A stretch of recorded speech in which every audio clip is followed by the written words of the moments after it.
nakabaye jya hari aho inzira zihurira hashyira icyo twita bariyeri mu nzira mugahagarara hagati twumva ijambo ry'Imana mbanze babwire ko ibintu bicitse ariko si isi wahakura ziroroshye bazi nushyira hariye icyuma kivuga Yesu araje barabe gusakurije ariko wa wundi haca yamaze ibya MTN cyangwa yamaze iby'urukingo ngo byo kwishimangiza uwo yatumenya amatwi kandi ntituzi niyo bizarangirira ariko uwo afite uburenganzira buvuga ariko ubwira ati Yesu araje ni mwihane bageze bo ntibamwemera. Tugarutse nibuza nkani wacu mu Rwanda ubona Illuminati hari abantu bose bitwa ngo n'abanyarwanda buri muntu wese utwaye ko yabyaye n'umugore kereka ikive hejuru namugira inama yuko ubuhungiro ubashatse kugutwereka ko uyu muryango wa Illuminati winjiye muri za leta z'ibihugu nk'iriya Mungu mu gishyimbo. Uvuze neza wowe uri umuhanga mu gusesengura ibyo nawe nabitekereje. Nize nyungu za Satani kuri icyo kintu kuri ubwo buyobozi cyangwa ibitegeko nuko abantu bazakurwa ku Mana burundu bagakorera Satani. Antikristo azaza mbere yuko itora rivuye mu isi cyangwa ni nyuma yuko rivuye mu isi kuko niba utanga urugero ati iyi Bluebeam Project hari ibintu by'ibimenyetso kigiye gushyira mu kirere biteguza kuza kwa Antikristo ku buryo nazi yose zamwakira bagira ngo ni Messi uje cyangwa ni Yesu uje urumva washatse kwerekana ko ari mbere yuko itora rivuye mu isi. Abandi baranyandikira baravuga ngo none niba Antikristo azaza ari uko ryavuye mu isi yabaje kumara iki kugira ngo imbanziriza mushinga yaryo barayumvise yuko bamaze kubaka ibyicaro bitatu ahantu hitwa Abu Dhabi kimwe gihagarariye Kiliziya Gatolika ariko kikiturwa abakristo bose kikaba cyarashyizwe ahagaragara na Papa Francis. Icya kabiri kikaba gihagarariye Islam kikaba cyarashyizweho kandi cyarasinyiwe na imamu mukuru ariwe Dr. Sheikh Ahmed Al-Tayeb. Hanyuma hakabaho rero n'isinagogi ihagarariye Abayahudi. No, umujinya w'Imana ntabwo ushobora kuza ubu ahubwo ibyago tubona biraterwa na Satani. Umujinya w'Imana uzaza to penetrate and subvert all governments and work from within them to destroy the sovereign integrity of the nations represented by them. Tegwa 19 ni Illuminati no gupfumurikije muri za leta z'isi yose. Yamara kuzinjiramo igakora icyo bita subvert ukuziyobya ukuvuga ngo igasenya ubwigenge bw'ibihugu izo za leta cyangwa za guverinoma zihagarariye. Ikitwa ngo leta yawe itegetse igihugu igiye guhinduka umwanzi wawe. Byumvikane ku buryo budasubirwaho ko za leta nabagara ba system itegeka isi ntabwo zikorera rubanda kugira ngo turambuke babe bariho natwe tube turiho nuko byagenda nko kuri uwo murongo. Azatujana muri amazu meza yaduteguye nitugerayo tuzahora turiri zaba kumwe na Eliya zaba kumwe na Abrahamu tuzahora turirimba ushimwe mwami. Twongeye kukwifuriza amahoro y'Imana nshuti mwene data abakunzi wa Iron TV mwebwe mukunda ijambo ry'Imana mukunda kumva ubutumwa bwiza muri hirya no hino mu bihugu bitandukanye ku migabane igize isi kandi turabasuhuza rwose mugire ubuntu bw'Imana n'amahoro y'Imana mu mitima yanyu. Amahoro Imana itanga abane namwe. Rero ntabwo twabarondora aho muri hirya no hino mu bihugu bitandukanye muri benshi kandi tubona feedback ya mugenda muduha yuko mukurikira ibiganiro kandi bikabafasha. Turabizeza ko tutazabatenguha kandi muzakomeza kugenda mubona umuntu bw'Imana mu butumwa bwiza. Hari abantu bagiye batwandikira bavuga ngo muzatubabarire nimuzateshuke muhumure rwose. Turi mu muhamagaro turifuza ko abantu basobanukirwa bakamenya ukuri gushingiye ku gakiza kanyako.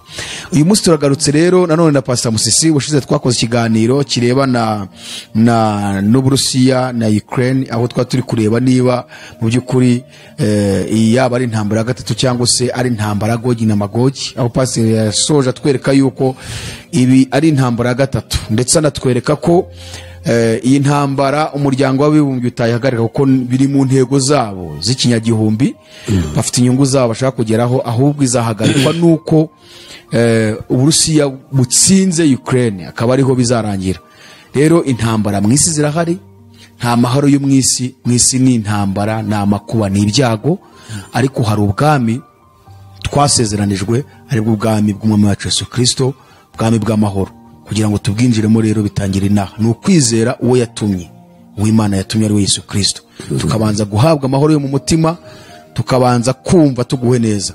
Pastor reka tubanze tubakire kugira ngo musuza abadukurikiye twinjire ku nsanganyamatsiko yacu uyu munsi.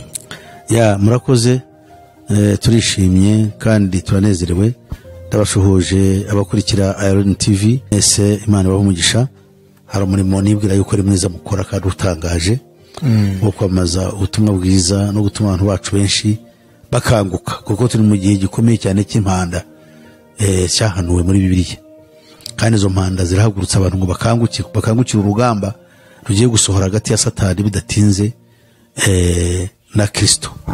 Ubwo intambara ya Magedoni izabaho ikarangiza byose. Aba muri umwanya wo gusuhuza n'abandi bose dusangiye ururimi cyangwa se bavuga indimi zisangiye isano n'Ikinyarwanda, nk'Abarundi n'Abanyamurenge, Abarwandafone bo muri Kongo, Abarwandafone bo muri Uganda, abahana bahagaze muri Tanzania. Turabakunda mwese kuko bifasha kuba ari umurage mwiza twahawe na Rurema, kuba dufite ururimi ruvugwa n'abantu bangana batyo miliyoni zitari munsi ya 40 bari mu karere k'ibiyaga bigari no hanze yako. Rero niringiye ko ibiganiro bizatubera byiza, bizafasha abacu kumenya ukuri, haba none cyangwa se no mu bihe bizaza tutakiriho, mu gihe buno butumwa bushobora kuba bwakurikiranwa. Murakoze, Imana yo mu ijuru ibahe umugisha. Ndibwira ko nta kindi usibye gusenga Imana Data. Murakoze mukundwa Mana yanjye kurashobora byose, murengezi kandi muremyi wacu ushobora byose. Ubwo uyu munsi waduhurijeho, reka yuko umunsi w'imfabusa, umunsi w'ubwenge no kunguka, kugira ngo abacu bashobore kugira icyo baramira cyaramirwa mu bugingo bwabo gisigaye, mu gihe bagifite umwuka wo guhumeka, bamenye Yesu Kristo umucunguzi. Uwo ni we washyizweho n'Imana kugira ngo abizira n'irembo ry'intama. Nuko rero dutabara udukize, tubyambarije mu izina ryawe Kristo Yesu umwami wacu, amen. Pasa, ubushize ubwo duheruka ngira ngo twari turi ku ntego zacu 21. Abantu nituvuga intego zacu batazagira ngo nitwe twaziteguye, ahubwo nuko arizo tumaze iminsi turaganiraho, ariko twabonye ko ni intego 21 zateguwe n'umuryango ukorera muri iyi si cyangwa se umuryango ukorana na Satani witwa Illuminati. Hanyuma nkuko mwabitweretse tubona ko bashyizeho n'akanama kagizwe n'abantu 300 bakomeza gukurikirana ishyirwa mu bikorwa ry'izo ngingo. Ariko turabwira abantu ngo murusheho kubana natwe, kuko ibintu bivugirwa kuri uru rubuga ni ibintu biri gusohora mu isi. Barusheho kumva ubutumwa bwiza. Ibyo tubona mu isi, izi ntambara, aya makuba, ibyago, ubuzima bugoye, ni ibintu byose byahanuwe muri Bibiliya. Buri wese akwiye kwitaho kandi akemera kubyiga. Pase, ubushize ubwo duheruka rero hari ikintu nakubajije cyo ngiye kubaza mbere ko twinjira kuri iyi ntego. N'ubu abantu bagifiteyo confusion. Ikibazo gihari, ibi bintu tubona byateguwe n'iyi miryango ibera mu isi. Hanaho twanavuze kuri iyi ntambara hagati ya Ukraine ndetse n'Uburusiya. Aho twagiye muri Bibiliya tukabona ko Bibiliya ivuga ngo mu isi amahanga azababara. Yesu yarabivuze, akanavuga n'ibizaranga kuramuka kw'isi, kwaza ubwami buzatera ubundi bwami, ndetse ishyanga rigatera irindi shyanga, hakabaho inzara n'ibishyitsi, hakabaho n'imyuzu n'imitingito aho wagiye muri Madagascar. Abantu bafite ikibazo, ese Yesu ko yabivuze ubwe, yabivuze nk'uza koresha abantu kubisohoza. Icyo ni cyambere. Cyakabiri, yabivuze nk'ugaragaza ko abari mu isi bazanga kumvira ubutumwa bwiza, bakagira uwo bumvira uzabakoresha ibibi bikaza mu isi. None se kuki yabyifashije agaragaza ko ari ukuramuka kw'isi no kugaragaza kugaruka kwe? Yesu rero ni umuhanuzi kandi ni Imana. No kuvuga ngo ibizaba byose byari imbere ye. Yarazi abazamwizera bari bo, kandi yarazi yuko abenshi batazamwizera. So Yesu ntabwo ari politician, ntabwo ari umunyapolitike cyangwa umuyobozi w'idini ngo arashaka abayoboke benshi, ahubwo arashaka yuko abantu bakizwa. Rero niba badakijijwe, yagaragaje yuko bizagenda, kuko yaravuze ngo abo ngabo baramya inyamaswa bazarimbuka, kuko bo bazi igitambo cyatambwe n'Imana uhereye ku kuremwa kw'isi kugeza ku mperuka. Rero yagombaga no kuranga no kutubwira ibizaranga urugendo rwacu, kugira ngo biradufashe twebwe abiringiye we kunezezwa nuko twahisemo neza, ariko bidashingiye kuri twe, bishingiye ku butore bw'Imana. Nanone kandi abanze nabo ukuri bamenye ngo bahisemo inzira, ariko iyo nzira mu by'ukuri irimo akaga gakomeye nubwo kubifatika cyangwa kubigaragara iborohereza kubajyana mu irimbukiro. Agatabo k'umugenzi karimo inzira ngo wajyaga mu cy'igihanda cyitwa bwihebe abajyagamo inzira barayiretse ko harimo ubunyerere n'ibyago bashaka guca mu nyanja ikikije ngira ngo harimo Kristo hamwe nande namwe nabyiringiro ngira ni mu Kristo namwizerwa byiringiro yarataraza none baragenda bagusha ishyano basanga icyo gishano kandi kujyayo byarabyoroshye cyane ariko basanga baguye mu kaga ni umwuka w'ubuhanuzi ukomeye bikomeye cyane nanjye ndagakunda. None paze icyo ndi kukubaza ni iki ngiki ese kuki Yesu abihuza no kugaruka kwe? Kuki yafashe ibi bintu by'abantu bazasubiranamo abantu bakangana bakoreshwa n'umwuka wa Satani akavuga ati ibyo nimubibona muzamenye ko isi iri kuramukwa. Kandi kuramukwa kwayo nyuma y'uko umubyeyi aramukwa ni uko haza umwana. Ubushize batubwiye ngo umwana ni ukugaruka kwa Yesu. Kuki Yesu afashe ibi bintu by'uko abantu bazemera kugira umwami wundi bakorera bagakora ibibi agahita agaragaza ngo ibyo nimubibona muzamenye ko ngarutse? Yesu uko yigishije ayo magambo yabwiraga intumwa ze, sibyo? Ntabwo yayibwiraga abandi bantu. Muri Yohana 16 afite amagambo yanone yavuze anezeza 16:20. Ni ukuri nababwira yuko mwebweho muzarira mukaboroga ariko abisi bazanezerwa, mwebweho muzababara ariko umubabaro wanyu uzahinduka umunezero. Umugore iyo aramukwa arababara kuko igihe cyo gisohoye, ariko iyo umwana amaze kuvuka ntaba akibuka kuribwa kuko anejejwe nuko umuntu avutse mu isi. Niko namwe mubabara none, ariko nzongera kubarana namwe kandi umutima yanyu izanezerwa n'umunezero wanyu nta muntu uzawubaka. Amen. Aya ni amagambo adukomeza. Kuboroga kubabara byose birahari kuko tutajyana n'iby'isi ishaka. Kandi ibintu byo abigisha b'iki gihe bigisha Yesu badashaka kumva, babwira yuko muri Yesu ari tambarari, nta mwana w'Imana ugira utya. Ari no ndabwiye arambwira ngo ndambaze niko ndeba usa neza, aravuga ngo muri Yesu nta busaza. Ndavuga ntusibye gusaza no gupfa murapfa. Rero ugasanga ni ikibazo kuko ntabwo babwirizwa neza ubutumwa bwiza. Kuko babwirizwa neza nkuko buri ntibajyaga bamwe ntitwakaba dufite uyu mwuzure n'umuvundo wa benshi baza kwirukanka ngo baje kwa Yesu. No kwa Yesu umubabaro mu gihe tukiri muri iyi si. Ubwo ni ukuvuga ngo Yesu yagaragaza bizaba abati nzahita mbanguka kubatabara. Atwereka ko tuzanyura muri ibyo bibazo byose, ariko duhumure kuko uri muri twe ari wewe Kristo akomeye kurusha uri mu isi. Mbese umubabaro tuzawuterwa n'iki? Tuzawuterwa n'isi.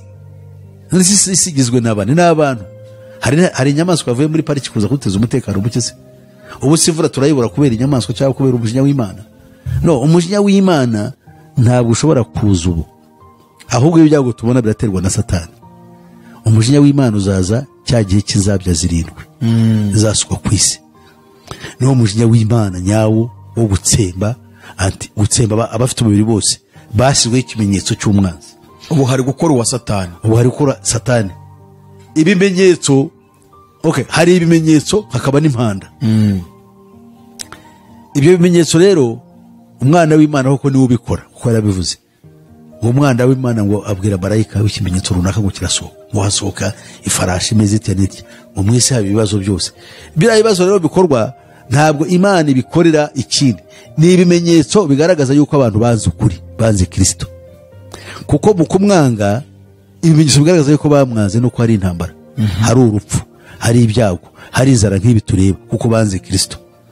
N'ibyo twita impanda arizo zitugezemo ubu ngubu, nazo zigomba kubaho. Hagamijwe iki? Hagamijwe kugira ngo abari mu isi bitegurize urugamba. Twebwe abari maso dukora umurimo wacu.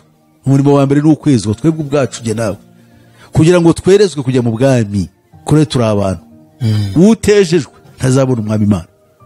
Icyo tugitekerezaho utegeza uti ngomba kwezwa, ibihe birageze kuko impanda yavuze. Kandi iyi impanda ivuze muri biriya harahavuga ngo ese impanda yavuga abantu ntibakuke umutima ntibamenye yuko ari urugamba. Impanda rero ubwo iravuga abantu bagomba guhuka umutima. Hari n'abandi rero batari muri twe bahamagaye Imana yateguriye kujya mu bwami ubu bagiye gukanguka kuko bari barangaye cyangwa se babaye muri confusion zaba iz'amadini cyangwa iz'ibishuko bagenda babeshwa. Ubu bagiye gukanguka nabo biyunge n'Imana muri Yesu Kristo. Benshi si hano no mu Burayi n'ahandi hose umuntu yambwiye ati na hano mu Burayi abantu bafite ubwoba. Muri Canada umuntu yambwiye ati nta kindi bavuga, ati corona ntikivugwa, ati bavuga Rusiya yari mu Burayi buriya bavuga igifaransa za Quebec baravuga Rusiya ngo igiye kubica. Urumva ubu niyo trend iriho. Oya ariko paze urabona ibintu bimo kubera mu isi. Ni ukuvuga ngo kukugeza akakanya corona irakitse, inkingo zitangiye guceceka, none ubu amahanga yose ahanze amaso kuri Ukraine n'Uburusiya. Ibyari mu misi ishize byari bikomeye, abantu bose bari bahanze amaso bisa nkaho birangiye. Ubu noneho hajuru ikindi. Ibi bintu ubona mu isi bigenda bizi ibi nibiki? Ni ibimenyetso nyine biragenda byurirana kuko ni impanda zirimo ziravuga abantu ngo bakanguke. Kandi ku ruhande rw'itorero si bibi, ni bibi, biratubabaza ko naho turi mu isi, ariko isi ntabwo ari iyacu. No kugira ngo tunakanguke tumenye ngo iyi si n'ubundi ntabwo ari iyacu, dufitane twateguriwe. Iyi si tuyibamo n'ubundi tuzapfa, dusiga byaganika. Kinyarwanda niko bavuga, gusiga byaganika nuko umwana no kumererwa neza wishimye n'abana bawe bareba n'amafaranga wayabonye ugapfuka bisiga bikarebwa n'abandi batigeze babivunikira. Ariko no twebwe muri Kristo ntabwo tuvunikira, ntabwo turuhira ibyaribwa n'abandi. Turaruhira twebwe tuzagira ibyo tuzasarura. Okay, ahubwo ngiye kubwaje n'uba tudakora nkuko bikwiriye. Turakora siki ko Yesu yavuze ati nimara gukora byose muzicare hirya mwimyoze mubabare muvuge muti turakoze ariko dukoze ibyo twabwirwe gukora. Turabagaragu mpamvu turabagaragu bimbura mu maro. Yes, wese wakora iki? They can do nothing. Niba dukora ntabwo icyo twakabaye dukora. Gihe harubwo nigaya nkavuga ntabona nakabaye jya hari aho inzira zihurira nkashyira icyo twita bariyeri mu nzira mugahagarara hagati twumva ijambo ry'Imana mbanze babwire ko ibintu bicitse. Ariko si isi wahakura ziroroshye. Baze ikibazo gihari rero naga ikibazo gihari uravuga uti mbabwire ko ibintu bicitse. Abantu ntago bashaka umuntu babwira ko ibintu bicitse binyuze mu iyobokamana. Nyamara kandi inyuma y'iyobokamana barashaka kumva ibintu bicitse mu isi. Ni ikibazo isi irakubwira wese akuriza abaturage. Nushira hariye icyuma kivuga ti Yesu araje barabagusakurije, ariko wa wundi uhaca yamaze ibya MTN cyangwa yamaze iby'urukingo ngo byo kwishimangiza uwo yatumeniye amatwi kandi ntituzi niyo bizarangirira, ariko uwo afite uburenganzira buvuga. ariko ubwira ati Yesu araje nimwihane bageze, uwo ntibamwemera. N'abaturage ntibashaka kubyumva, baravuga ngo funga ibyo bintu turabirambiwe.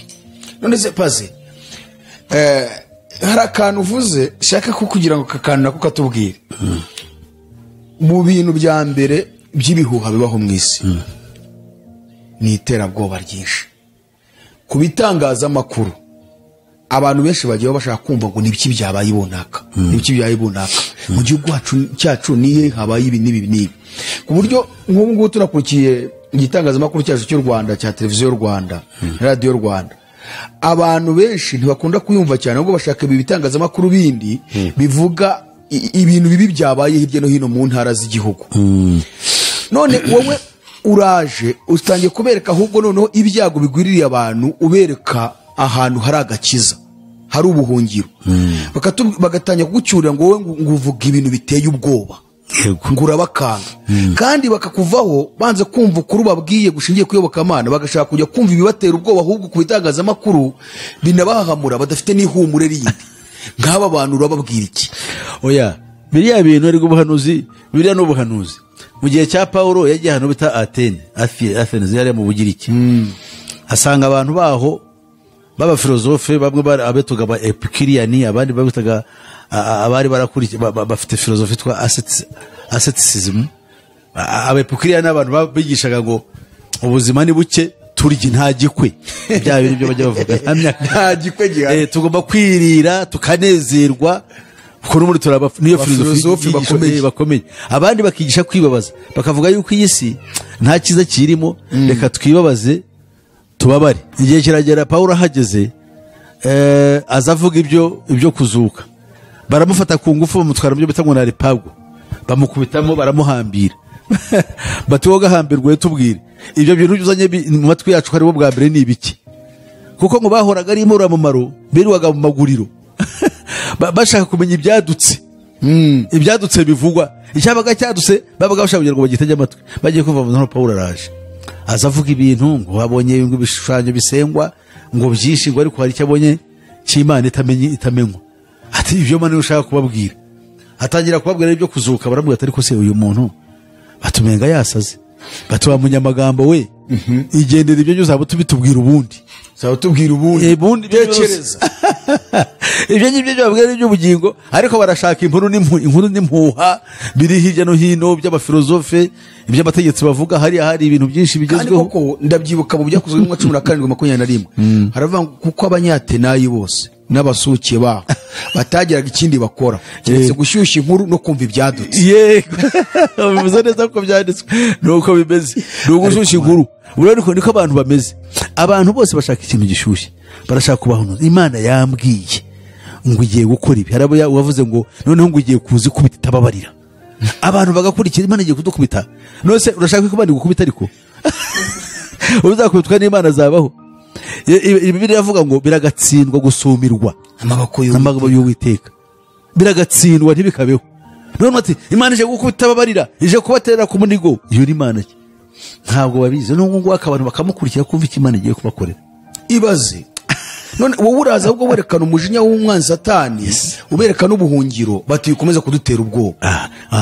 kandi Imana ni igiye kudukorera ibyo gihe ubwiterabwoba ari iterabwoba ryo kwerekana ubugome bwa Satani no guhungira kuwadukiza ariyo Mana ni iterabwoba rishingiye ku Imana igiye kubita abantu igikomeye niki barabizi se ahubwo Imana uri akaguse nk'umuhanuzi uzi ko buriya buhanuzi batega amatwi kuruta ubwa Bibiliya ntabwo babikunda ugiye no kubahamagara hamagaye abantu benshi ngo baze kwiga hano n'ubu ngubu ndabitegura cyakora wenda nigira amahirwe bazaboneka ariko baza bate bagitekereza ko umuntu ashaka kumubwira kumuhanura ngo Imana yakumbwiyeho ibi Imana yanyeretse mu ijoro yangendereye senga irakunyereka inyereka ukora ubukwe bw'akataraboneka ubwo bukwe se nigiye bwa mbere ukoze ubukwe buto bwataraboneka hari umugabo wakoze aha ngaho ubukwe azana inka 12 zose zingweba ziri ku modoka arazerekana dore inkwano ntanze afata urufunguruzo rw'imodoka ruha umugore V8 nk'impano ntabwo byatambutse se hose bakabivuga none si ubwo amakuru ageraho nuko numva ubwo urushako rwabo rugeze aharindimuka naba rukuri simbiza ariko n'umuntu babimbwiye abantu bagenda bavuga byinshi noneho rero nukuvuga ngo dukwiriye kureba icyo Imana ivuga ese twitaye ku cyo Imana ivuga Imana ivugira hese Imana ivugira mu ijambo ryayo ahari ni hehe se nabavugishwa bayo bamugani w'abarundi abi Imana igendera igaha ubutumwa nyabwo mubabwira bari mu isi none se ndubatega amatwi Yesaya yaravuze ngo ninde wemeye ibyo twavuze ntawe ubutumwa bwose n'ubwitayeho ariko pastor hari ikibazo mbona mu bantu kandi nagiye kigaruka n'abantu benshi bakibaza icyambere nk'ubu iminsi yose umaze uri kutwereka imigambi y'umwanzi Satani yateguye yose kandi afite imiryango ari gukora nayo iri hano mu isi wagiye yitubwira ku murongo mwinshi cyane n'indi utaratubwira ariko ukerekana ibyago bategura mu isi kandi turabibona birahari byinshi ibyo twabihuza na Bibiliya tugasanga byarahanuwe yaba Yesu yarabivuze intumwa n'abahanuzi bagiye babihanura tukabona byarasohoye ikibazo cya mbere wowe iyo witegereje kuko ukurikije ibintu byose nk'ubumenyi bwose umaze kubona yaba ubw'ijambo ry'Imana n'ibyo uri guhuza n'isi ukabona birahari ubona Yesu asigaye nk'igihe kingana ikingabe yagaruka icyo ni cya mbere icya kabiri abantu benshi barambiwe ibi bintu bivugwa byitwa ubutumwa bwiza bitewe n'iki baravuga bati basugokuruza bacu babayeho ibyo babibwirwa bavuga ngo Yesu araje barapfa basogokuru babaho barapfa ba data benshi barapfuye n'abandi barashaje uwo Yesu twakuze twumva bamuvuga nta waje arabavuga butumwa babihanuye n'abaki bose barapfuye ibyo bintu abantu batubwira none bakagaruka ati n'ababivugaga nabo turababona baragiye gukora ibi bamwe barica abandi bari gusambana, abandi bari kurwanira amaturo n'ibya cumi, abandi bari buzuye inzangano. Ibyo bintu batubwira ngo iyo mana ni imana nyabaki. Nkavuga ni rero kubera ibyo bintu byose abantu babona nibyo bituma habaho ikibazo cyo kutumva ubutumwa bwiza. None mwebwe mubona ko kuri mukuzi Yesu mubona hasigaye nk'igihe kingana iki? Ntabwo tubona ngo umuperezida ko bira ntibigaragaza, ariko mukurikije uko ibyo mubona n'ibyo mumaze kumva mu nararibonye mufite, mubona ari iki gisigaye? Icya kabiri ni iki wabwira aba bantu nyine bavuga ngo n'abakana ka barabivuze nta byabaye? Nikomeza kutubwira ibyo, urababwira iki? Amagambo nababwira ari muri Petero urwandiko rwa 2 igice cya 3 umurongo wa 3 aravuga ngo mubanze kumenya iki yuko mu minsi y'imperuka hazaza abakobanyi bakobana bakurikiza irari ryabo, babaza bati isezerano ryo kuza kwe ririhe, ko uhereye aho basogokuruza basinziririye byose bihora uko byahoze uhereye ku kuremwa kw'isi. Ejo ni umwuka w'ubuhanuzi wazanye amagambo abwira abantu anyuze muri Petero. Niko byahoze. Abo rero uzababona Bibiliya bita abakobanyi. Noneho kuko bafite ubwenge buke, umurongo wa 5 haravuga ngo nuko bibagiza nkana yuko ijuru ryahozeho uhereye kera n'isi yakuwe mu mazi ikazengurukwa nayo kubw'ijambo ry'Imana, ari nabyo byatumye isi ya kera irengerwa n'amazi. Cyagiye muri rya rimbuka rya Petero cyashatse kuvuga n'iki? Kucya bihuje n'ibyo hejuru aho hantu aravuze ngo isi yahozeho, aravuze nuko bibageza nkana yuko ijuru ryahozeho uhereye kera kose. Noneho isi yo ikaba yarakuwe mu mazi. Urabihuza ute naho hejuru nk'abakobanyi we arerekana yuko biyobagiza bakanga kumva ibyo bintu kandi bana barabibwiwe yuko ijuru ryagize rite ryahozeho uhereye kera kose, isi yakuwe mu mazi. Ariko Bibiliya sivuga ngo iki ijuru n'isi byararemwe, byari mu munsi umwe. Ariko nubwo byari mu munsi umwe, Imana yo yabiremye nizo uko yabitangiye nuko yabikoze. Ariko aha ngaha warasobanuye ngo ijuru ryagize rite ryahoze uhereye kera kose. Noneho ari ngo ibyo byatumye isi ya kera irengerwa n'amazi ikarimbuka, cyagiye cya Nowa. Ibi nibyo ashaka kuvuga. Ngo ari ku ijuru n'isi bya none ikiye umuriro uzatera ku isi ku munsi w'amateka uri muri abatubaha Imana bose. None umurongo wa 8 rero uvuze uravuga ngo bakundwa ari bo twebwe abizera. Iri jambo rimwe ntirikabisobe yuko ku mwami Imana umunsi umwe ari nk'imyaka 1000. Nuko rero n'imyaka 1000 ari nk'umunsi umwe ku mwami Imana, kandi ntitinze isezerano ryayo nk'uko mubatekereza yuko iritinza, ahubwo itwihanganira idashaka kugira ko hagira n'umwe urimbuka, aho gushaka yuko bose bihana. So rero ibyo biri umugambi w'Imana. Umugambi w'Imana banza wumva ukiri umutima w'Imana. Imana ntitinze isezerano, nubwo ngo ine time yakora ikintu, ahubwo irashaka yuko bose bihana. N'aya makuba arimo kuba Imana buriya tureba ikadusetsa, ireba tubyina turara tugenda nijoro ubwo hari amahoro, tugasina tukarambara muri kaburimbo tugasambaniramo tukavuga yuko ari byo byiza, ariko Uwiteka wese ko abibona abona ko ibyo byica ubugingo bwacu. Ashobora rero kuzana nk'akano kantu abantu bakabapfuye bakajya mu mazu bakaburaho banyura bakavuga ati ko ibintu byabaye ku isi murumva ari ibiki, bagatangira kwambaza izina ry'Imana. Abaryambaza ko bose bazajya mu bwami bw'Imana, kuko Imana ntiregurizwa izuba. Kereka abahindukira imitima yabo bakayigumurira Kristo kugira ngo abe umwami imitima yabo. So rero muri make kuvuga yuko hasigaye igihe kingana iki ntabwo nakirwa nkivuga. Gusa ibimenyetso birasatira umusozo, kuko ibyo dutegereje ni ibi: intambara turazumva, imitigizo turayumva, kandi imitigito irakorwa n'abantu, byumve neza. Ziraza volcanic action eruptions birabyo biriya ibiruka ibirunga bizajya biruka cyane. Ngira ngo kino kirunga cya Nyiragongo kimwe kiraruka ubutitsa, cyararutse ejo bundi, n'ubu cyari gifite ibimenyetso abantu bahora bahunga. Ni ukuvuga iki rero? Ni ukuvuga ngo turi mu gihe kibi kandi kiragenda kirushaho kwegereza. Yesu yavuze kuramukwa kugira igihe gutangira n'igihe kurangira umugore abyaye. Ariko hagati aho ibise bigenda birushaho kubabaza uko agenda yegera cya gihe cyo kubyara. ubwo imibabaro igiye kurushaho kurenza ubu. Igiye kurushaho nyine kandi kurushaho ko yaratubwiye ngo nimbona ibyo bibaye mujye mureba mu ijuru menyeho gutabarwa kwanyu kwegereje. None se ubu nibyo turi gukora pastor? Wambaje se nanjye nkakubaza wowe urakora iki? No kuvuga ngo wowe ubarije abandi benshi nanjye ngusubirije mu bandi benshi. Abandi benshi rero bameze nkuko jye nawe tumeze bakanguke. Kuko impamvu nuko tubonye ko ahubwo bavuga ngo niko byahoze. Nyamara Yesu avuze ati nimubibona muzareme murebe hehe. Umuntu azakubwira umuntu ufite nk'imyaka 50 utari wangana no kungana uzasanga umuntu umeze utyo akubwira ngo igihe bakavugira ibyo bintu byo kuza kwa Yesu habaye iki ko twabyirutse babivuga ko basomaze iminsi ingahe ngo ufite imyaka myinshi ufite imyaka 40 kandi imyaka 1000 kumana ari umunsi umwe. Abantu bakeneye kwigishwa ibintu bakabyumva kuko arashaka kuba umukobanyi kuko atazi ibyo arimo. Yesu yaravuze ngo marike kubyo bavuga ntibabizi bakora ibyo batazi.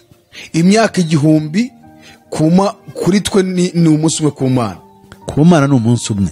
Ubwo no kuvuga ngo kuri twebwe ni ishyano ryose. Imana itwihangana idashaka ko hari numwe warimbuka. Icyo nicyo cy'ingenzi. Bivuga kwihangana muri ya myaka 1000 dukwiye guhindukamo twanapfa tukagenda duhindutse. Oya si imyaka 1000 yonyine kuko Imana ishobora gutinda kuza. Muri iyo myaka 1000 Imana yayihanganira. Atari uko itize isezerano ryayo.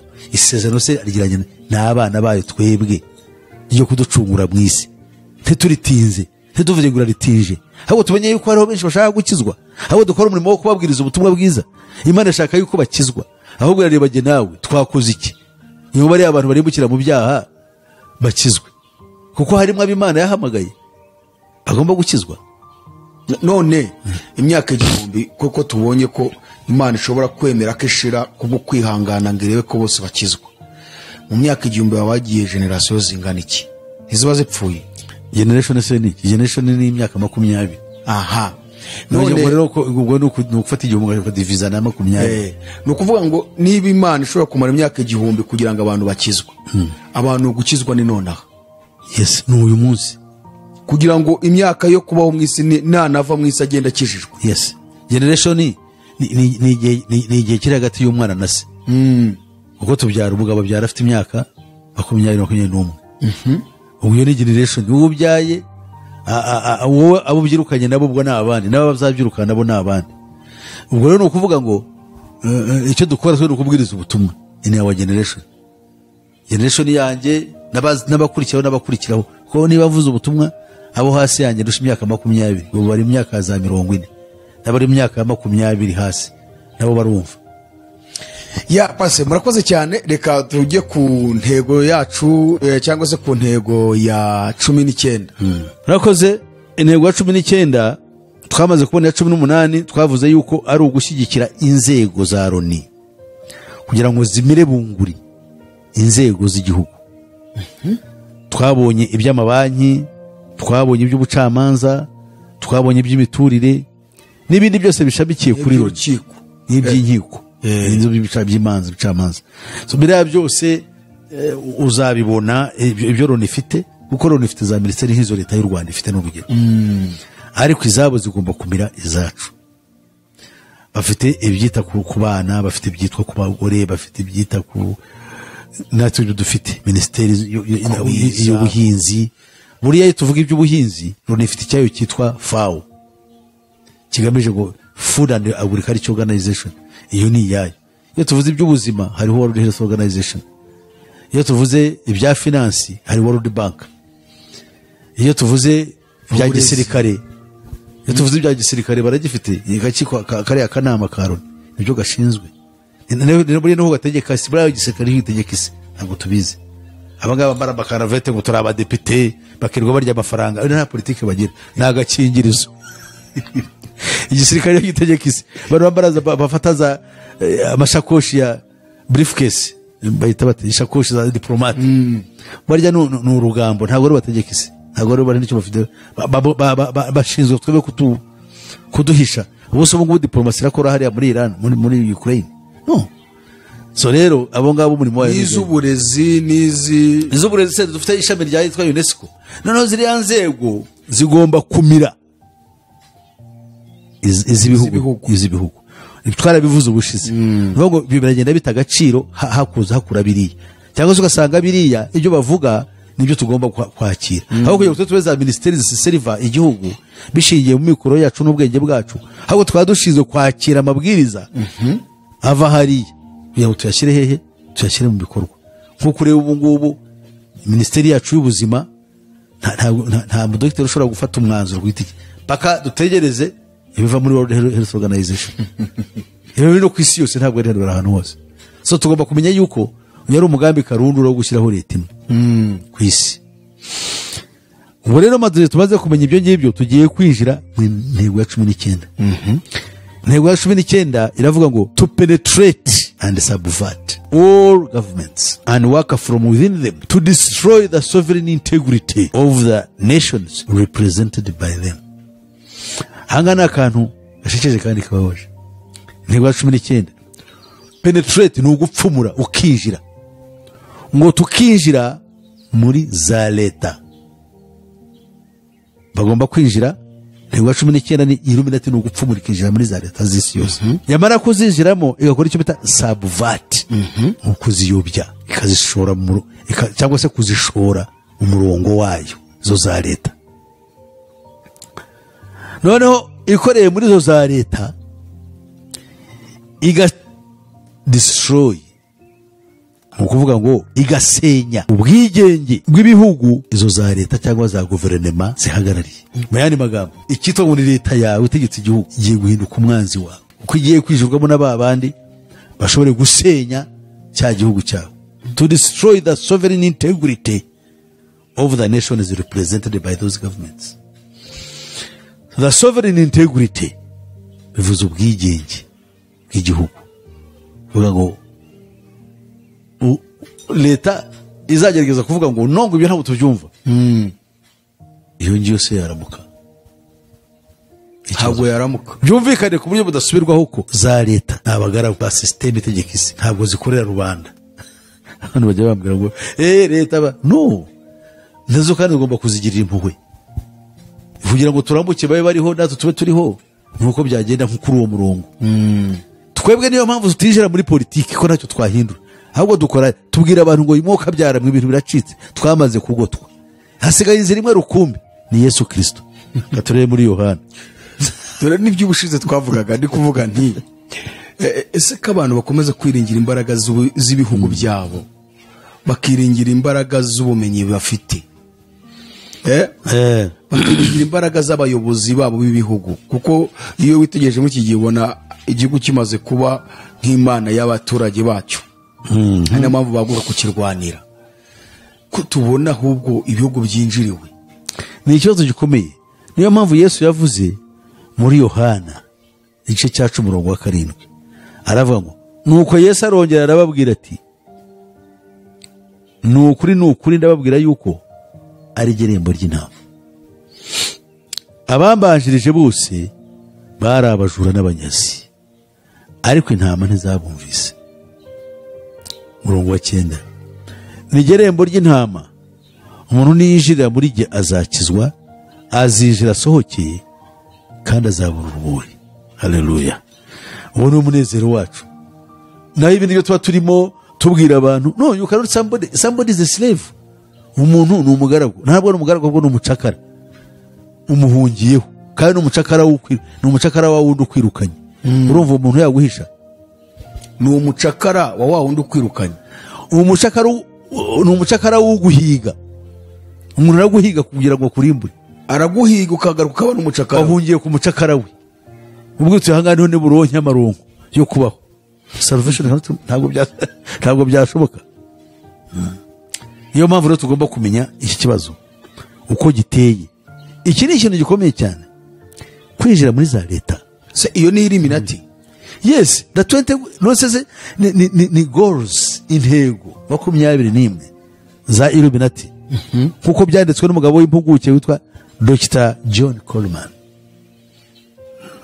Ntabwo ari ibintu byoroshye ntabwo ari ibintu bisanzwe ahubwo ni ibintu bikomeye cyane. ni ukuvuga ngo iyo ntego ya 19 dusomeye iyo ni Illuminati zinjira mu bihugu byose. Yes, rero baratinjira mu bihugu byose. Ako pase wenda tukira aho ngaho nkawo nk'umushakashatsi kandi umaze kubona byinshi, tugarutse nibuza nkani wacu mu Rwanda ubona Illuminati hari nose ngiye nkwibarize ikintu kiri ku isi yose we izuba buri ryaka ubose wabuza ko rino ryaka ko ryaka mu Rwanda buriya muri Kongo rirahari ariko rwose urasetsa cyane ubuse ni ukuvuga ngo twebwe abantu bose bitwa ngo Abanyarwanda buri muntu wese twaye ko yabyaye n'umugore kereka ikive hejuru namugira inama yuko ubuhungiro ari Kristo. Hanyuma pase tukira aho ngaho wari utubwiye uti ni nkuko wabona izuba ryakano mu Rwanda batise no muri Kongo rirahari. Uzi ushatse kuduhamiriza ko hari mu Rwanda Illuminati hari koko? No kuvuga ngo Illuminati ni ikintu kiri ku isi yose. Buri muntu wese arakizi yuko gihari. Umuntu wese wabaza ufite ubwenge arakizi. N'utakizi aracyumvise. Ubwo rero kandi je nkubwiye yuko izi ntego 21 ari izayo. Tumaze iminsi tubivuga kuva kera. Ni izayo. Gusa buri muntu afite uko ashobora kuwikora. N'abanyapolitike burya afite uko hari ushobora kuba gukira uko akina udukino twe wenda akajya agenda acengana nabo, ariko so uvuga ngo yabahakanya akabakuraho. Ngo ibyabaye kuri bano ba Nkurunziza, ibyabaye kuri witwaga Juvenal wayoboraga za Haiti, byari bigiye kuba kuri no mugabo uyobora Madagascar, ngira niyo byabaye kuri Magufuli. Uyu ngo uyu muri Madagascar niyo mpamvu imiyaga bamwohereje ibyorezo, bamwe waraturaniye ka tukohereze abandi bahungu bacu. Wara cyagiye yavuze ko yavumbuye umuti wa corona. Ubu ngo abantu bameze nabi bira nabyo ubundi buryo bwo gukubita hasi ubutware n'ubwigenge bw'igihugu. Imiyaga iraje, abantu barapfuye, murakenera ibyo kurya, murakenera iki? Kondisiyo baguha rero muri ibyo byose bureba bakugabyeho igitero, ubwo bitero by'imiyaga ikabiri mu cyumweru. Ni ikibazo gikomeye cyane. None ukabushaka kutwereka ko ibyo bigaragaza ko mu bihugu barimo buri gihugu baba bakirimo bashobora kwinjira muri, urumva bo bagomba kwinjira. Iki ni ikintu cyanditswe n'umuhanga wakoze ubushakashatsi ubizi kandi bisobanukiwe kandi babaye muri izo nzego kugira ngo amenye ngo intego ya 19 to penetrate and subvert all governments and work from within them. Kwinjira, penetrate no kwinjira, ugapfumurira ahantu ukinjira mu kintu, naho urangiza kukinjiramo ugatangira no kuwaye kukirya. Ni nkuko umuntu agakoko kasida kakwinjiramo kagatangira kukurira imbere, cyangwa imungu mu gishyimbo itangira kukirira imbere kugeza igihe uzasanga ari igishishwa gusa, inyuma ari hazima kandi imbere harashize. So that's the situation. So these guys hari undi muzungu wanyigishe w'umuhanga w'umuyahudi witwaga Myron, yaravuze ngo hari icyo bita deep state. So the deep state uko yabisobanuye yagaragazaga yuko isi ubwayo, ibihugu ubwabyo, buri gihugu kiri mu cyo bita deep state, leta idahinduka. Kuko muri Amerika burya nababwiye hariyo leta ngo yavuga akurikije Amerika, kuko Amerika yo twebwe ahangaha dushobora kuba tafite nk'ibyo Amerika ifite byinshi. Ivuga yuko hari icyo bita deep state, ni ishyirahamwe ryitwa the Council on Foreign Relations,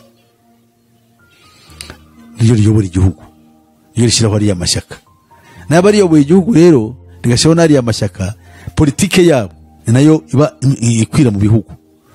Niyo mpamvu uriya yatubwiye uriya umugabo w'umuhanga, umuhanga w'iyisi wigisha muri za kaminuza zo muri Amerika w'umunyarwanda, bambaje ingaruka twebwe nka Afrika tugiye kuronka kubera biriya bitero byabaye muri Ukraine. Yavuze ngo reka tugushisha muri Afrika, ngo batabazi bacu bajyaga badufasha ngo bagiye kurangarira hariya, none ngo za leta zacu zo muri Afrika ngo zibone uko zica abaturage, ngo ntawe uzivugira. Zizana abo bafite azosatira icyo gihugu abaturage kubakandaniza. So ntazi neza yuko urwego rwe n'umunyumvire professor arisha ku university kuri za, ariko nabayigisha kuri za university, ariko ubumenyi ntabuzi. Arimo aratanga ibisubizo abwira abanyamakuru bamubwira ngo ni ingaruka ki muri Afrika ukeka kiriya ntambara ishobora kutugira. ntavuze iby'ubukungu, ntavuze iby'iki, ahubwo yirukankiye kuvuga ngo abatabazi bacu noneho ngo bagiye kurangara, noneho ngo tugushe ishyano. Hari undi mwanditsi w'umuhanga witwaga Francis Fanon yanditse agatabo kitwa The Rich of the Earth. Yaravuze ngo abanyaburayi bategeka isi, mbese abantu bo muri bariya bo muri Northern Hemisphere, nawe yavugaga atari yamenya ukuri, ariko hari icyo yavuze cyiza, ngo bibwira ko abanyafurika ngo tutabayeho ngo tubabere maso ngo baryana bagashira, kandi ibyo atari ukuri. ibaze we niko yavuze ngo mwebwe mufite, yabwiye bene wabo ko nawe yari umuzungu Francis Fanon, mwe mwibwira ko mudahari ngo abanyafurika ngo baryana bagashira, bityo ngo impamvu mujyayo mukajya kubatabara, impamvu mugomba kwinjira no kwivanga mu byabo no muri politike yabo, ngo ni ukugira ngo mubatabare kugira ngo bataryana bagashira. Ni nko kutabara ingurube ngo itarya ibyana byayo. Umuntu abagushyize ku rwego rw'ubujiji bwo hasi cyane, niko badufata, ni nako babwira bene wabo ngo you see African is a savage, abanyafurika ni inyamaswa, buriya utabegereye bamarana. Ariko umuntu agucishe bugufi cyane, aguhinduye ikintu kitagira. Noneho kandi batugabezanya twaryana kwa mugani, bakatwerekana mureba biriya bintu byaba ari abantu tudahari ntibabaho. Sone yuko nta komenti Amerika yatanga iri guhabwa agaciro cyangwa ibindi bihugu, ariko muri Afrika nta komenti ishobora gushyigikirwa. Ariko sikakubaze, wewe wavuga uri umucakara shobuja ari hariya naryo ni ishyano. Ntacyo bavuga nta n'ubwo banacyumva. Ubundi Bibiliya hari ikintu kivuga ngo umukene ngo yavuga yihonga, kandi niyavuga ngo abavandimwe baramwanga n'inshuti ze zikamuhunga, ngo ariko umukire we avugana igikabwe, naho yaba avuga iby'ubugoryi avuga igikabwe, avugana igikabwe ko afite byose. So n'abari nuko bavuga. None bazi ubwo wabushatse kutwereka ko uyu muryango wa Illuminati winjiye muri za leta z'ibihugu nk'iriya mungu mu gishyimbo. Uvuze neza, wowe uri umuhanga mu gusesengura, ibyo nawe nabitekereje. Urubone rwo rugero rwiza ukwiriye kuba ufite, nk'uko mungu yinjira mu kigori cyangwa mu gishyimbo nkanjye w'umuhinzi, ibyo ndabizi. Ubu dushobora kubabona inyuma, ariko imbere baraturangije. Biba byararangiye, ubu ni ikintu gitoshye, ariko wajya guterura ugasanga kireriya, ugasanga cyahindutse. Ubu rero amaherezo ibihugu bizisanga byituye hasi, nta buzima bigifite. Impamvu babikora batyo nuko ikigamijwe nicyo wakabaye umbaza. Hagamijwe iki? No gushyiraho leta mpuzamahanga ku mugaragaro, ikaba ari itegeka isi, kuko bigiye kugaragara yuko ibihugu byiga ku rwego rwabyo udashobora kwibeshaho. Mu gusoza rero, iyi leta imwe mpuzamahanga kubera icyo bashaka kwishyiraho bagamije iki? Murakoze. Leta mpuzamahanga ikigamije ku mugaragaro ni uguteguriza kuza kwa Antikristo, kandi iyi leta izaba igizwe na systeme ideology bahagaritse mu cyamagana mu 1989, ubwo bahagarikaga regime ya communisme, politike cyangwa ideology ya gikomunisti. Niyo bagiye kugarura izaba yitwa social capitalism, izagaruka itegeka isi ikoresheje icyo bita muri patriotic dictatorship. Ni ubutware bushiye umuntu gukunda abari mu isi no kubatabara. Kubera izo mpamvu rero bagomba kugira gute kwemera abantu bose, kumva yuko biri mu nyungu zabo. Iyo niyo mutegekere ya gikomunisti, y'igitugu kandi ya gifashisti na kinazi. Niyo mu gutegeka isi abantu bakabaho muri ubwo buryo. Nize nyungu za Satani kuri icyo kintu, kuri ubwo buyobozi cyangwa iyo mitegekere? Nuko abantu bazakurwa ku Mana burundu bagakorera Satani. Satani naza leta nizamwakira, bavugiye ko ari uzanya amahoro, abantu bamwakire. Ngira ngo wa mushinga narawuvuze wa NASA, wo bita Blue Beam Project, twawuvuzeho, wo kugira ngo ugiye gushyira hejuru ibimenyetso mu mahanga yose, kuko Antikristo nazo azakirwa mu cyubahiro gikomeye yuko ari we mukiza wabari mu isi. Bazi tukiri aho ngaho, hari ikiganiro tugeze gukora, nari narateguye ko tuzongera kugikoraho ikiganiro gikomeye, kuko nabajijwe n'abantu benshi baciye inbox kuri WhatsApp. baratwandikira baravuga ngo hari ibintu wavuze bitandukanye n'ibyo wajya kuvuga. Ibyo bintu rero ngo wavuze ngo hari igihe wamaze werekana ko antikristo azaza itorero kiri mu isi. Icyo kiganiro twagikoze nsa nk'ubikubaza nakubaza ngo ese antikristo azaza mbere y'uko itorero riva mu isi cyangwa azaza nyuma y'uko itorero ryavuye mu isi? Uravuga ngo ni nyuma y'uko ryavuye mu isi. Icyo kintu wakivuzeho uhushura wihuta. Abantu bati baranyandikiye ati muzongeye mukore ikiganiro kuko ibintu yavuze ntabwo twabyumvise. Twebwe tuzi ko antikristo azaza mbere y'uko itorero riva mu isi, kandi nawe yagiye abitanga ibiganiro byinshi. None yongeye avuga ngo ni nyuma yaho. Ati atubwire neza kugira ngo ye kujijisha abantu. Utumye bitabyibuka ko nari narababwiye ko nzakubwira tukagikora. Ese koko ubundi mu gusoza antikristo azaza mbere y'uko itorero rivuye mu isi cyangwa ni nyuma y'uko rivuye mu isi? Kuko niba utanga urugero ati iyi Bluebeam Project hari ibintu by'ibimenyetso kigiye gushyira mu kirere biteguza kuza kwa antikristo ku buryo nazi isi yose zamwakira bagira ngo ni Messi uje cyangwa ni Yesu uje.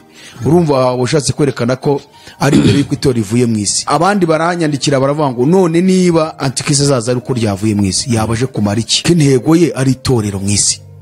Icyo uragisobanura? Ariko cyo abantu ibintu babisomera hejuru. None se icyo nayishije imyaka myinshi nakinyuramo mu munsi umwe cyangwa umunota umwe, ahubwo warambwiye hakiri kare. Ntabwo atorero rogere bisubiremo nkurikije ubuhanuzi nahawe, kandi nibwira yuko ari ubw'ukuri. Ntabwo antikristo ashobora kubanziriza rapture, ntabwo ashobora kubanziriza kwima ku mugaragaro itorero rigihari. Cyakora icyitonderwa abantu bajya bisobanukirwa, umwuka wa antikristo we yaje kera arahari. Bibiliya ivuga ngo antikristo benshi n'ubu baraje, uhere n'igihe cya Yohana bari bahari. Umwuka wa antikristo nawuvuze ukorera mu bintu mu nzego zose z'abantu, ariko icyo gihe ni umwuka. Nk'uko Yesu yaje akaba ari mu isi mu buryo bw'umwuka wera, ariko hari igihe azaza ku mugaragaro aze kwima ingoma ye. Ngo turabyumva neza. Ariko umwuka urakora mu bantu, urakorera mu itorero kugira ngo ukore imirimo ya Kristo abantu bizere. Icyo cy'ingenzi. Umwuka wa antikristo nawe urakora mu isi kugira ngo abantu barusheho guhakana Imana, urahari. Ariko kugaragara kwa antikristo kumugaragara akicara ku ntebe y'ubutware, itorero rizaba ryagiye, rizaba rihari. Ntabwo rizaba rihari. Icyo kintu bacyumve neza. Niba naravuze ngo umwuka wa antikristo urahari n'ubukristo antikristo arakora, bakabyitanya n'aho antikristo yaje kandi itorero rihari, baba bibeshye. Ndibwire ko basobanuriye kandi nkaba none uwo mushinga wa Bluebeam Project ushatse gusobanura iki ku birebana na antikristo? No, umushinga wa Bluebeam Project ni uguteguriza ibimenyetso hejuru mu kirere no guteguriza uburyo mbese n'imyiteguro yo kwakira antikristo. Ariko ntabwo bishobora ko Yesu yakwemera ko antikristo yaza tukiri ku isi, kuko icyo bita rapture ni ukugahurwa, abantu bagaterurwa bakirukanka bakajyana. Ariko barabireba Kristo ibyo dukora bireba. Ahubwo arimo aravuga ngo tuvuge ubutumwa mu gihe biriya bintu bitari byaba, kuko baramuteguriza kandi ntibari bateguriza antikristo se. Cyambere bari kwisonga n'amadini kandi ya gikristo, kuko ngo arakora nk'ikinyabiziga cyihutisha. Ni nkuko wabavuga uti ngiye kurongora, imigambi irategurwa, ariko kandi dukeneye ikinyabiziga cyo kwihutisha umugeni ahize caragenda. Umugambi wanti amadini niyo yahawe yororo dukurikije ibyo Alice Bailey yavuze byateguwe. Nuko amadini ari azakora umurimo cyane wo nk'ikinyabiziga mu mitima y'abantu kwakira antikristo. Yes. Naho abandi nabo barakora ibindi bashinzwe, nk'ibyo bya siyansi byo kubujisha abantu, by'indwara, byo gukorompa abantu mu bwenge, abandi barabikora. Ese pasi ari ukuza kwa antikristo ku mugaragaro abantu bakamubona bakavuga ati nguyu, ari no kuba ari gukora mu buryo bw'amayoberane ari umwuka uri gukora, igikomeye ni kihe? Igikomeye twe kwitaho no gukora mu buryo bw'umwuka ariko tukwiriye kugaragaza, kuko nibyo wo umwuka uhanganye n'uwa Kristo. Uwa Kristo urakorera mu itorero. Niyo mpamvu Yesu yavuze ati mwe muri umucyo w'abantu, umucyo w'abari mu isi n'umunyu wayo. Nimwe tugomba kubamurika tukababwiza ukuri, kandi ukuri tubabwira se ni ukuye. Ntabwo ari kuzana amatoroshi ngo tumurike aho baca, ni ukugira ngo bakire umucyo w'ukuri ari we Yesu Kristo. Impamvu mbikubajije nuko abantu nyine bavuze ngo nta kintu antikristo yabaje kumara itorero ryavuye mu isi. Akaba muramubajije ngo igikomeye ni iki? Ni ukubona antikristo ku magaragaro tugangana no ku magaragaro, cyangwa igikomeye ni ukuba duhanganye n'ibintu tutazi tutanabona? No, twebwe duhanganye n'umwuka wa antikristo kugira ngo turwanye gahunda ye mu gihe akorera mu bantu. Twe natwe Kristo ukorera muri twe nawe ahanganye n'uwo mwuka. Kristo aza kudutwara kugira ngo tubane nawe ku mugaragaro. Antikristo nawe ararwana kugira ngo naza ku mugaragaro azakirwe na benshi kandi bamuririmbire bavuye ko bamwakiriye. Ntabwo bishobora gukunda nuko twe twabanamo twaba munsi y'ubutware bwe. Bivuga ngo iki gihe nicyo gihe gikomeye ahubwo cyo kubwira abantu ngo wasobanukirwe umwuka we uburyo ukora. Exactly. Niyo mpamvu duhangana, tukavuga amadini, tukavuga inzego muri politike, inzego mpuzamahanga, tukavuga ibya tekinoloji, tukavuga iby'iki byose, tukavuga ibya filozofi, tukavuga ibya psychology, tukavuga ibya mysticism, science and science fiction. Biriya byose bita science fiction ni ukora kwa antikristo. Science fiction urayumva nka biriya by'amarobo, nka biriya bintu bagenda bakora byose, nka biriya bintu by'intambara bakina, bamenyereza abantu ibigomba kwinjira mu bantu mu mitwe y'abantu. Mwandi magambo ubwo ni navuga ngo ni nk'ikintu ububwiye abizera ko bakwiriye kuba maso bagategereza umwana. Yes. Urumva rero ahangaha niho abantu bagize confusion yo bati none se kuki atubwira ngo antikristo azaza nyuma kandi intego ya antikristo ari kurwanya itorero, ariko ngira ngo abantu babyumvishe ko uyu munsi hari gukora umwuka we kandi ari ukomeye cyane. Yes. Bo bazi yuko erega abanyamadini bigisha byinshi kubigisha yuko akarengane kari imbere. Mwari ku gihe cy'akarengane cyaba cyaraje ntabwo ngiye mbyemera kuri biba binyuranye n'icyo Bibiliya ivuga. Bibiliya isobanura neza ikavuga ngo umuntu wese ushaka gukorera Imana muri Kristo Yesu azarenganywa. None se ubuso bibe byo bakora ubusa akarengane, wowe wijiye mu itorero ukatangira kurivana abayobozi ushiraka bushaka ugatanga n'amategeko ajyanye n'itorero ry'Imana riyoborwa, sakarengane kubera ko uzashaka ko posing ibyo bintu ntazabura kugirirwa nabi no guhohoterwa. Abari ngo ntabwo akarengane kari kaza, iyo problem dufite. Bamwe babigisha bacu nk'abari b'Abadventiste n'urugero bambabarire kubavugaho, bo bazakubwira bati akarengane kazaza ari kutegeko ryasohotse rishyiraho dimanche icyumweru, itegeko ry'icyumweru ngo ni nabwo none icyumweru kizaba ikimenyetso ku mugaragaro ngo cya antikristo. Kuri bo nta kimenyetso cya antikristo gihari, nta gihari. Icyo ni ikibazo. Niba bavuze ngo ni icyumweru barakubwira ati ariko ntabwo cyari cyabacyo, kizaba cyo munsi cyabaye itegeko. None se ubu ntabasenga ku cyumweru bahari? Ubu nayo barasenga ku cyumweru baragihawe ngo kizaba ikimenyetso ngo rutero ryagize rite ibintu byabyo. Kandi bivuga kandi bongera bakagaruka ati papa yarabihinduye kera, ni ibintu bimaze imyaka n'imyaniko. Oya bimaze imyaka, none se ahubwo niba ari ikimenyetso kandi kimaze imyaka barabihinduye nkuko bivuze wakoze kubivuga ryarabaye itegeko kuva mu kinyejana cya 4 byahindutse ikimenyetso. None se kuki bavuga ngo hari ikindi gihe kizaza bone guhinduka ikimenyetso ngo byagizwe ngo nuko ari ukugihatira, ngo nuko kugihatira abantu kandi bagihatiye abantu kera, kuko muri itorero rya Kiliziya Gatolika ryari universal church, nicyo nacyo bivuze the Catholic Church. Buri muntu wese agomba kwisanga muri byo uzi ikimenyetso. Nacyo twebwe twita ikimenyetso cy'inyamaswa yavuye mu nyanja, kuko no muri kigiye kugaruka twe tubara ni dini rigiye gushyirwaho. Okay. Hari idini rigiye gushyirwaho rimwe ari cyo gishushanyo cy'inyamaswa, kandi rizaba riratwibutsa iki? Riratwibutsa cya gishushanyo cy'inyamaswa yavuye mu nyanja, icyo kigiye kugaruka, kigiye guhatirwa bari mu isi gukurikira no kuba. Niyo dini rimwe rigiye gukorwa. Ngira ngo imbanziriza mushinga yaryo barayumvise yuko bamaze kubaka ibyicaro bitatu ahantu hitwa Abu Dhabi. Kimwe gihagarariye Kiliziya Gatolika ariko kikiturwa abakristo bose, kikaba cyarashyizwe ahagaragara na Papa Francis. Icya kabiri kikaba gihagarariye Islam, kikaba cyarashyizweho kandi cyarasinyiwe na imamu mukuru ariwe Dr. Sheikh Ahmed Al-Tayeb. Hanyuma hakabaho rero n'isinagogi ihagarariye Abayahudi yitiriwe umuyahudi wa kera w'umwigisha ukomeye cyane witwaga Rabbi Moshe Ben Maimon. Kawa kupaza ubundi wize icyarabu. rero abo ngabo Ubundi wize icyarabu. zo ndimi zahariya za bari abantu bacu za abashimayite nuzi bari zimwe bavuze ngo Kuko uvuga icyarabu. Hanyuma pase mu gusoza ndagira ngo wongere dusomere kuri iyo ntego. Hanyuma ubwo ni ukuvuga ngo ariho dukonkiriwa tubwira abantu icyo bakwiriye gukora. ya ni ukuvuga ngo za leta zacu cyangwa za guverinoma zitegeka ibihugu byose ku isi tuzisabire.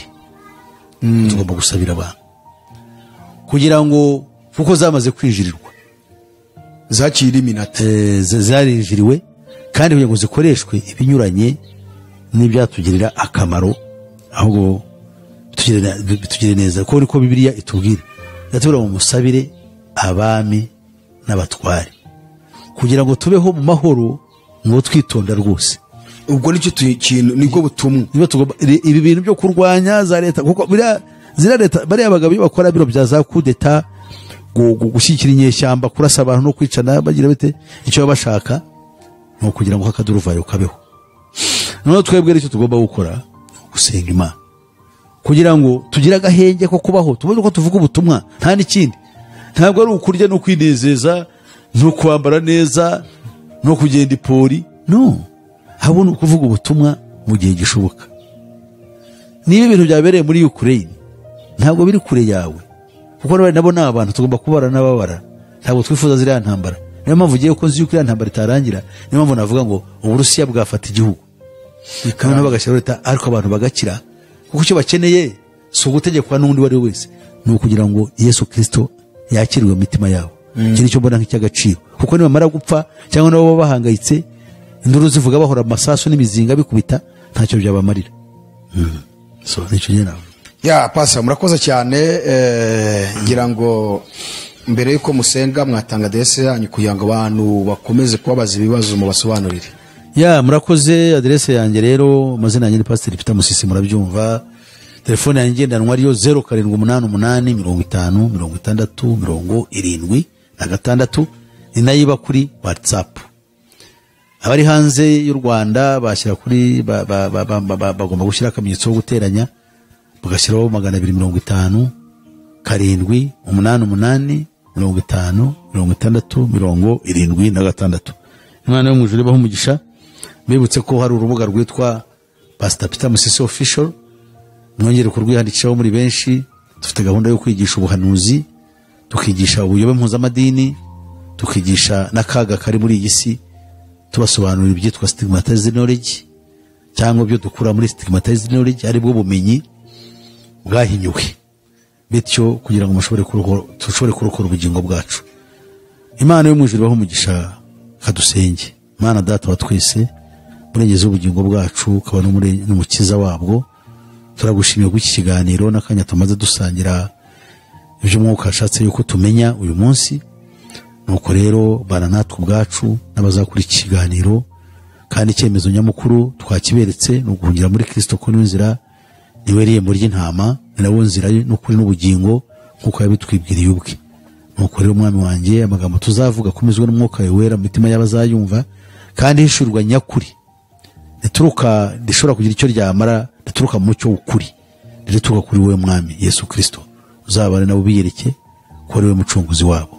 Tubyambarije mu izina ryawe Kristo Yesu mwami wacu. Amen. Ya reka dushimire abari bakuye ikiganiro kandi tubasaba gukomeza kwamamaza ubwami bw'Imana nk'uko duhora tubibasaba buri munsi, musharinga ubutumwa hirya no hino kandi mushishikariza abantu kwiyabonesha kuri Iron TV ubutumwa bwiza bukomeze kwamamara. Murakoze cyane. Reka tubabwire ngo ukomeze kugira ibihe byiza. Shalom, shalom, shalom. Murakoze.